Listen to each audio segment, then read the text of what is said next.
एक बार फिर से वेलकम है आपके अपने YouTube channel D R X D M L T. आज आपके लिए लाया है सीमेन एनालिसिस, जो कि बहुत ही इंटरेस्टिंग और इम्पोर्टेंट टॉपिक है।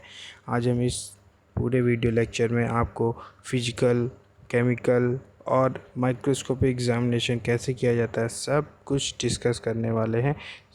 चलिए वीडियो स्टार्ट करने से पहले सभी लोग एक बार वीडियो को लाइक ज़रूर कर दें और सब्सक्राइब करना बिल्कुल भी ना भूलें। और हमारे ऐसे ही टेस्ट आपको इस वीडियो में पर डे आते रहेंगे। देखिए, हमने सीमेन एनालिसिस के लिए आपको एक डायग्राम जो सामने आपके स्क्रीन पे है, मैंने उसमें आपको समझाने की कोशिश करी है कि किस तरीके से जो हमारा सीमेन है वो प्रोड्यूस हो करके किस तरीके से वो यूरेथ्रा के माध्यम से बाहर आता है, वो पूरा इस डायग्राम में है। अब मैं इस डायग्राम के बारे की बात करने के बाद मैं इसके पूरे अब डिस्क्राइब करूँगा। आप इसका स्क्रीनशॉट ले सकते हैं और फिर इसको देख सकते हैं, पढ़ सकते हैं। अब मैं आगे चलता हूँ, इसके पूरे बारे में आपको बताऊँगा। देखिए, एग्जामिनेशन ऑफ सीमेन स्पेसिमेन, हम लोगों को क्या करना है। सीमेन स्पेसिमेन हम लोग को कहते हैं वीर्य नमूने की जांच। Semen investigated in patient to exclude infertility, बांझपन को बाहर करने के लिए, मतलब बांझपन को दूर करने के लिए रोगियों के वीर्य की जांच की जाती है। यहाँ this is done by assessing the functional characteristic of spermatozoa in the seminal fluid, मतलब ये this is done by assessing, ये आकलन या करके प्राप्त किया जाता है इससे कि फंक्शनल कैरेक्टरिस्टिक सेमिनिकल जो में द्रव होता है उसके शुक्रोजुआ की क्रियात्मक विशेषताओं के बारे में जान करके हम लोग इसकी क्वालिटी के बारे में, सीमेन के बारे में हम लोग चेक कर पाते हैं कि इसमें क्या, किस वजह से इसमें पाँचपन है, कैसे हम लोगों को उसको दूर करना है। चलिए हम लोग इस वीडियो में जो हमारा टेस्ट है उसमें मटेरियल और रिजेंट क्या यूज़ करने हैं उसके बारे में देख लेते हैं। हमारा microscopic slide, cover slip, blood pipette जिसको साइल पिपेट भी बोलते हैं, graduate cylinder 10 ml approx, pH indicator paper, improve Neubauer chamber counting, जो चैम्बर होता है हमारा, सोडियम बाइकार्बोनेट चाहिए, फिनॉल चाहिए और formalin, distil water and petroleum jelly. इसके बाद हम लोग देखेंगे आगे। Before collecting the semen specimen prepare the semen diluting fluid as follows. देखिए, वीर्य नमूना एकत्र करने से पहले वीर्य को पतला करने वाले द्रव के बारे में प्रकार से हम लोगों को क्या क्या चाहिए उसको पतला करने के लिए। सोडियम बाइकार्बोनेट 5 ग्राम, फिनॉल और formalin 1 ml, distil water 10 ml। ये हमें जो हमारा सीमेन होता है उसको डाइल्यूट करने के लिए हम लोगों को चाहिए। चलिए हम लोग मेथड देखते हैं। मेथड क्या होता है, तरीका। Collection of specimen, the semen is collected by patient in a clean dry bottle and is brought to the laboratory as soon as possible after collection। देखिए, जो एक रोगी द्वारा साफ़ सूखी बोतल में सीमेन एकत्र करना है और संग्रह करने के बाद जितनी जल्दी हो सके प्रयोगशाला में लाया जाता है। अधिकतम 30 मिनट के भीतर, लगभग अप्रॉक्स 30 मिनट के अंदर हम लोगों को इसको लेबॉरेटरी में पहुंचा देना है। It is can not be examined immediately as semen is highly viscous fluid and must liquefy. देखिए, जो हमारा सीमेन होता है वो जो सीमेन होता है हाईली विस्कॉस, मतलब एक तरीके से आप जान सकते हैं इसकी तुरंत जांच नहीं की जा सकती क्योंकि वीर्य एक अत्यधिक चिपचिपा तरल पदार्थ होता है और इस वजह से लिक्विफाई जल्दी नहीं हो पाता है। इस वजह से हम लोग इसको तुरंत एग्जामिन नहीं कर सकते। It does this with in 15 to 30 minutes and should be examined as soon as possible after liquefaction as take place। देखिए, लगभग ये 15 से 30 मिनट बाद हम लोगों को इसको एग्जामिन करते हैं और as soon as possible, जैसे ही हमारा ये हो जाता है कि लिक्विफिकेशन टेक प्लेस, लिक्विफिकेशन हो जाता है तो हम लोग इसको एग्जामिन कर सकते हैं। अब चलिए हम लोग देखते हैं प्रिपरेशन ऑफ स्लाइड। हम लोग को स्लाइड की प्रिपरेशन कैसे करनी है एग्जामिन करने के लिए। तो इसमें क्या करेंगे, आफ्टर लिक्विफिकेशन होने के बाद has make a thin smear of semen on a slide similar to a blood smear. हम लोग क्या करेंगे, ध्रुवीकरण हो जाता है जब उसका एक स्लाइड पर, जिसे रक्त स्मेयर, जैसे हम लोग ब्लड की स्मेयर बनाते हैं उसी तरह का एक स्मेयर सीमेन का, मतलब एक पतला स्मेयर हमें बनाए और उसे हवा में सूखने दें।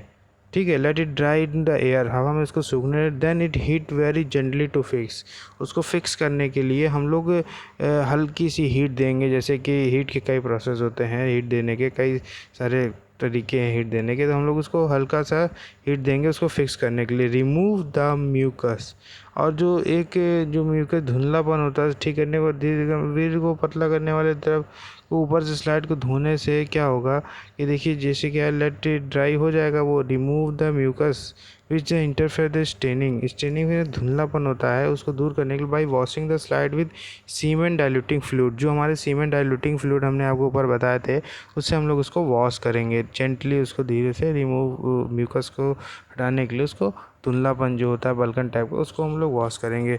ठीक है, then wash the slide gently with buffer distil water. फिर हम उसको बफर डिस्टिल वाटर से जेंटली बिल्कुल आराम से उसको क्लीन करेंगे। उसके बाद हम लोग क्या करना है, stain the sperm with Leishman stain और जिम्सा स्टेन। उसके बाद हम लोग उसको स्टेन करेंगे लिम्सा स्टेनिंग या जिम्सा स्टेनिंग से। उसके बाद हम लोग चलते हैं फिजिकल एग्जामिनेशन में। फिजिकल एग्जामिनेशन ही बहुत ही इंपॉर्टेंट है, जिससे आप देख करके ही जान सकते हैं फिजिकल एग्जामिनेशन में। पहला आता है वॉल्यूम। वॉल्यूम बहुत ही इंपॉर्टेंट होता है हर चीज़ के लिए, चाहे यूरिन हो चाहे कुछ भी हो, कि हमारा यूरिन भी एक मात्रा होती है कि इतनी मात्रा में पर डे हमारा यूरिन होना चाहिए। इसीलिए हमारा जो सीमेन है उसका भी एक वॉल्यूम है, कितना सीमेन होना चाहिए लगभग। तो सबसे पहले वॉल्यूम में हम लोग देते हैं measure the volume is small graduated cylinder, the amount varies from only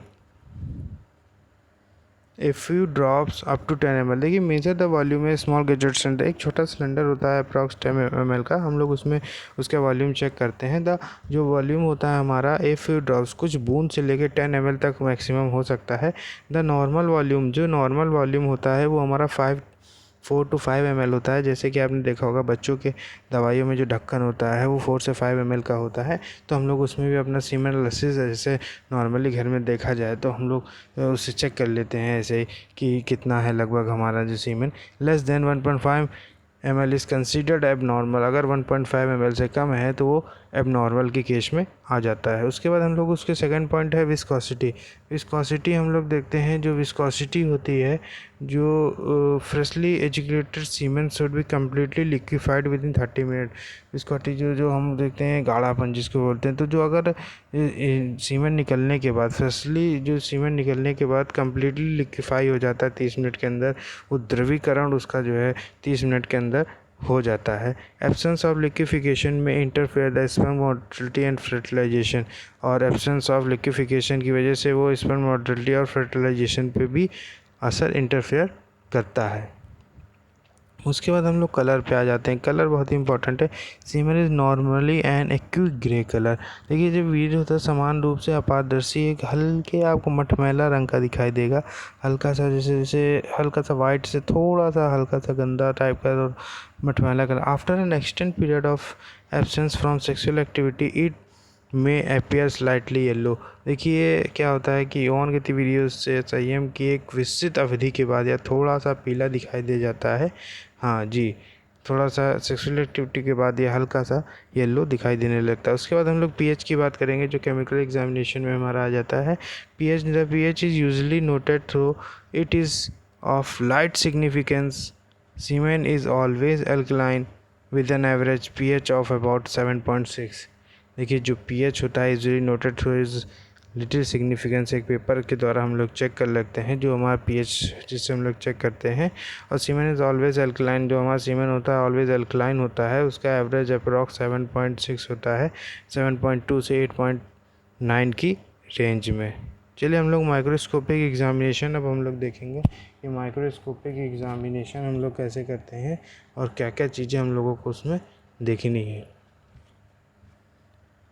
normal sperm जो are 50 to 70 mm in length. देखिए जो समान शुक्राणु होता है वो लंबाई में लगभग 50 से 70 mm की लेंथ में होता है, with a large Oval head, एक बड़े अंडाकार सिर के तरीके होता है, स्मॉल नेक, एक छोटी गर्दन और एक लंबी पूँछ, and a long slender tail, एक लंबी पूँछ होती है उसमें। The tail takes up about 90%, जो पूँछ कुल लंबाई का लगभग 90% तक ले जाती है। मतलब जो कुल लंबाई होती है उसमें 90% हमारी लॉन्ग टेल ही होती है। जी, द हेड इज़ 3 से 6 mm एंड 2 से 3 mm हमारा नेक होता है उसका। देखिए डायग्राम में भी आपको दिख रहा होगा, जो नॉर्मल स्पर्म जो है वो इस तरीके का होता है, जिसकी जो टोटल लंबाई 50 से 70 मिलीमीटर होती है, mm होती है, और एक अंडाकार सिर होता है, उसमें एक छोटी सी गर्दन होती है, एक लंबी पूँछ होती है, 90% भाग लगभग पूँछ का ही होता है। चलिए हम लोग एबनॉर्मल देखेंगे अब क्या क्या होते हैं। देखिए पहले डायग्राम में आपको दिख रहा होगा कि एबनॉर्मलिटीज़ में क्या क्या आ जाता है। Sperm develop with an abnormally shaped head. देखिए इसका जो हेड है वो एबनॉर्मली, जो 5.28 जो डायग्राम है उसका हेड है एबनॉर्मली शेप्ड का है। उसके बाद 5 to 9 में देखेंगे sperm develop with an abnormally small head. जो उसका हेड है वो देखिए दूसरे वाले का स्मॉल हेड है, तो इससे हम लोग पहचान जाते हैं कि ये हमारा जो शुक्राणु है स्पर्म जो है वो गड़बड़ है। देखिए थर्ड डायग्राम में देखते हैं स्पर्म जो अभी तक डबल हेड। देखिए इसमें डबल हेड है, इसमें 2 हेड बिल्कुल जुड़े हुए हैं, तो इससे भी हम लोग को मालूम चल रहा है कि हमें इसमें इस वाले में गड़बड़ है कुछ। तो the abnormalities of morphology to be looked for include abnormally shaped head, मैंने 5.25 बताया आपको। एबनॉर्मली साइज हेड गेंट और मिनट, मतलब कि जो हेड है वो साइज्ड हेड नहीं है, एबनॉर्मली हेड है। डबल हेड है जो मैंने इसमें आपको बता दिया। उसके बाद है कोलाइड टेल्स, 5.3 में है आपका कोलाइड टेल्स। तो 5.3 में देख रहे हैं द स्पर्म जो है विद कोलाइड टेल। देखिए इसकी टेल कैसे कोलाइड टेल है, ठीक है। उसके बाद हमारे पास है absent background of solid next middle section. देखिए आपके जो 5.32 फिगर है, 5.32 फिगर में आप देख रहे हैं, ये है आपका 5.32 फिगर। इसमें स्पर्म जो है विद सॉलिड नेक। देखिए जो इसका नेक है वो थोड़ा हल्का सॉइल आपको थोड़ा बड़ा दिखाई दे रहा है, तो ये भी हमारा एबनॉर्मलिटीज़ में आ जाता है। उसके बाद हम लोग चलिए देखते हैं इसके बाद हम लोग देखते हैं double unity and absent tails. इसके बाद जो जी ये देखिए 5.33 इसमें जो है डबल और यूनिटेड टेल्स। इसमें देखिए जो इसका डबल है ना, इसके पास डबल है और इसका जो टेल है वो कई हैं, 2-3 टेल हैं इसमें, तो ये भी इसमें हमारा एबनॉर्मलिटीज़ में आ जाता है। उसके बाद देखते हैं in normal smear there should not be more than 20% abnormal forms. देखिए क्या होता है, ये सामान्य स्मेयर जो होता है हम लोग बनाते हैं स्लाइड, 20% से अधिक असामान्य रूप नहीं होना चाहिए। मतलब कि जैसे कि एक नॉर्मल स्मेयर में 80% तो ठीक है, फिर 80% से 20% से ज़्यादा एबनॉर्मल फॉर्म नहीं मिलने चाहिए। अगर 20% से ज़्यादा एबनॉर्मल फॉर्म मिल रहे हैं तो कुछ गड़बड़ है। During the examination of semen note the presence of any other cells such as. देखिए अगर एग्जामिनेशन में आपको कुछ भी अदर सेल्स भी दिखाई दे रहे हैं, जैसे एरिथ्रोसाइट्स हो गया, पॉलीमॉर्फोन्यूक्लियर लिकोसाइट्स हो गया, एपिथेलियल सेल्स हो गया, इमेच्योर सेल्स हो गया फ्रॉम द टेस्टिस, तो ये भी हमको नोट डाउन करना चाहिए। तो वेरियस क्रिस्टल में also be seen, there presence should also be noted, ये भी हम लोगों को नोटेड। अब हम लोग चलते हैं मोटेलिटी क्या होता है। एक मोटेलिटी गतिशीलता क्या है, गतिशीलता की जांच हम लोग इसमें भी करते हैं, उसकी गतिशीलता क्या है। To check the motility place a drop of semen on a slide. गतिशीलता जांच करने के लिए एक स्लाइड पर वीर की एक बूंद रखेंगे हम लोग, उसमें एक स्लाइड लेंगे, उसमें एक बूंद रखेंगे, cover the drop with the cover slip, उसको कवर स्लिप से हम लोग ढक देंगे, and rim the edge with petroleum jelly, और क्या करेंगे उसकी एज में पेट्रोलियम जेली लगा देंगे। और उसके बाद इवापोरेशन की, मतलब वो जैसे ऊपर से हमने ढक दिया फिर साइड से हमने वो लगा दिया तो इवापोरेट नहीं होगा। Examine under the 40 objective of the microscopy. उसके बाद हम लोग उसको 40x पे हम लोग माइक्रोस्कोपी से सीन करेंगे। तो एस्टीमेट, उसके बाद हम लोग देखते हैं एस्टीमेट रफली the proportion of motile to non motile sperm form in several different microscopic field. देखिए क्या होगा, कई अलग अलग माइक्रोस्कोप का जैसे हम लोग प्रयोग करते हैं अलग अलग उसमें, तो कुछ गैर प्रशिक्षणाणु रूप में मोटे तौर पर अनुपात का अनुमान हम लोग करते हैं कि कुछ उसमें से डिफरेंट हो गए। हर बार देखेंगे तो कुछ एक अनुमानित हम लोग उसमें चेक करते हैं। तो नॉर्मली अबाउट 80% ऑफ स्पर्म जो are actively motile and about 20% are sluggishly and not moving out. जिसमें से नॉर्मली 80% स्पर्म जो एक्टिवली मोटाइल होते हैं, मतलब कि आमतौर पर लगभग 80% शुक्राणु जो सक्रिय रूप से एकदम होते हैं और लगभग 20% सुस्त होते हैं, बिल्कुल भी नहीं चलते हैं। उसके बाद क्या करेंगे हम लोग, उसके बाद देखेंगे observe the slide after 3 and 6 hour. After 3 and 6 hour हम लोग लगभग 3 से 6 घंटे बाद दोबारा फिर स्लाइड को ऑब्जर्व करेंगे। एंड इफ़ का ट्रेंड अगर आपको थोड़ा सा सुविधाजनक लगे तो हम लोग उसको 12 से 24 घंटे के बाद भी स्लाइड को दोबारा ऑब्जर्व कर सकते हैं। For up to 3 hour then should be little or no reduce in mortality. अगर उसमें से 3 घंटे बाद भी अगर मोर्टेलिटी कम या कम होना चाहिए उसमें और कम नहीं हो रही है, which at room temperature is often completely by 12 hour, जो भी इंक्रीजिंग, जैसे मान लीजिए कि up to 3 hour should be little और reduction in mortality, but after this there is increasing loss of mortality which at room temperature. Approx 3 घंटे बाद जो उसकी मोर्टेलिटी है कम हो जाना चाहिए, लेकिन इसके बाद भी अगर मोर्टेलिटी बढ़ रहा है तो यह लगभग 12 घंटे में रूम टेम्परेचर पे बिल्कुल ही कम हो जाएगी। डिक्रीज स्पर्म मोर्टेलिटी में फैक्टर इन फर्टिलिटी। देखिए, जो डिक्रीज होता है स्पर्म मोर्टेलिटी में भी एक फैक्टर होता है शुक्राणुओं के उसमें, तो ये भी देखना बहुत ज़रूरी है। अब हम लोग स्पर्म काउंट, जो कि इम्पॉर्टेंट है, स्पर्म काउंट सबसे ही मेन टॉपिक आ गया हमारा कि हम इसको काउंट कैसे करते हैं। तो फर्स्ट पॉइंट है, after liquefaction has taken place gently shake the specimen to mix. जब लिक्विफाई हो जाए तो हमें क्या करना है, जेंटली शेक करना है स्पेसिमेन को मिक्स करके।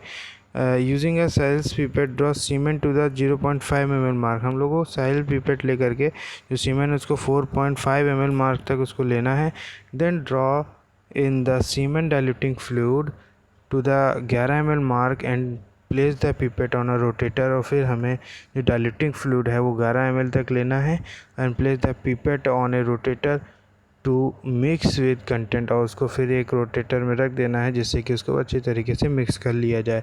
उसके बाद हमें क्या करना है, थर्ड पॉइंट में, load and improved new bar counting chamber. उसको हमें न्यू बार काउंटिंग चैम्बर में बेहतर जो काउंटिंग चैम्बर हमें होता है उसे लोड करना है, उसमें रखना है। Allow the sperm to settle, और उसको फिर छोड़ देना है जो हमारे स्पर्म है वो बैठ जाए। Then count in 4 corner square. फिर हमें उसको चारों कॉर्नर से हम लोगों को उसको काउंट करना है।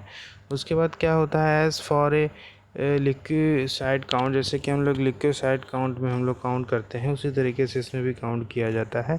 The formula for calculation is similar to that used for liquid expect the sperm count in per ml instead पर mm3। देखिए क्या होता है कि the formula is calculation is similar to the liquid, जो WBC लिक्विड होता है same उसी तरीके इसका ही फार्मूला होता है काउंट करने का, बट लेकिन जो हम लोग स्पर्म काउंट करते हैं पर ml में करते हैं तो इसलिए हम लोग इसमें 1000 का मतलब 1000 का मल्टीप्लाई कराते हैं। तो द नंबर ऑफ स्पर्म पर ml हम लोग कैसे काउंट करेंगे, n into 10 into 20 into 1000 divided by 4। तो n हमारा नंबर ऑफ स्पर्म काउंटेड है।